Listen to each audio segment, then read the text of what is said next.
The faceless, anonymous identity of Google and Facebook, even with Nick Clegg, is utterly frustrating if anything goes wrong. If your phone, for example, is hacked, your Instagram is hacked, as mine has been in the past, you go through this loop of trying to restore things. And although there are apparent helplines, there is no help. And there is nobody there to offer support. But even when you get a company where there is, quote, a helpline, the support is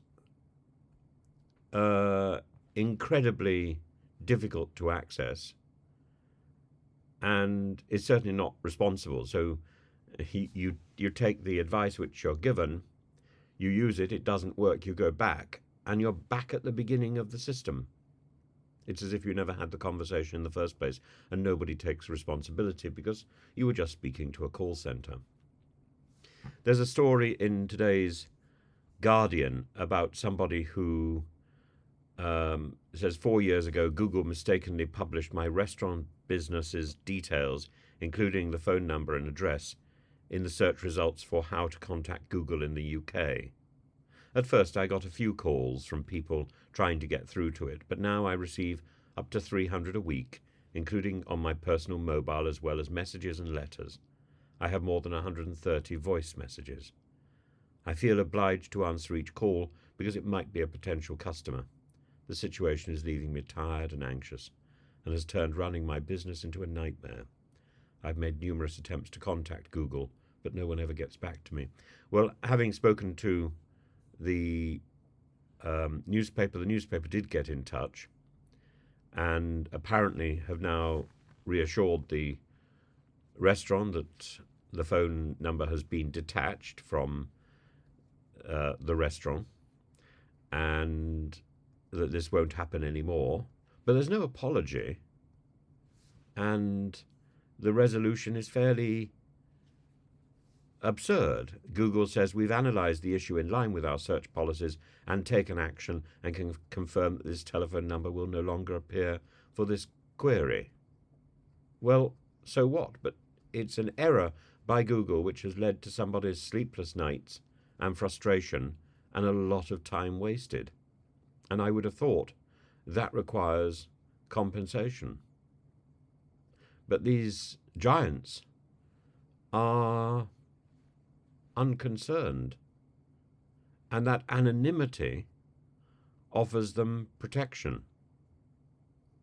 And in our society, we seem to think that anonymity is okay. I don't. I think these large organizations that increasingly control our lives should be responsible. And we should be able to hold somebody in those organizations to account.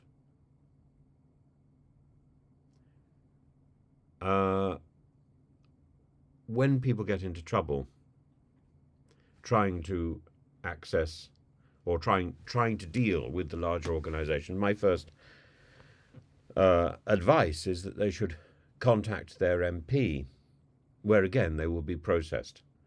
They will be produced. So it's not to get a letter from an MP, which always used to be the issue. The issue used to be that you get a letter from an MP, and that will get the system working. Today, the letters from the MP are for the most part composed of paragraphs which have been drafted elsewhere and then slotted into the response that you get. So you might get 2 or 3 paragraphs, all of which have been written by different people, and some of which don't really make very much sense, but they are vaguely pertinent to your issue. And that is what you were sent back. It's pointless. What you need is to get a personal meeting with your MP, so this issue takes on an identity. And the only way forward from this plague of anonymity is to establish personal identity and personal involvement, so that you can say, oh, it's Jeremy, it's Anne who is involved in this issue, even if it's just a first name. I think it's better to give a first name and a second name. It's better to be totally identifiable, because that is the only way forward. Initials, first names. The problem is a lack of identity. The problem is a lack of responsibility, so you have to take it. It's the only way to deal with an inflexibly authoritarian and anonymous organization, an organization which thrives on anonymity and aggression, really. It's a form of bullying when you can't identify who you're talking to, and when you can't hold these people to account. And you are calling, and you are calling, and you are calling helplines, and either you'll get sometimes at its most frustrating, the phone goes dead, and the next most frustrating thing after that is being transferred to a voice box,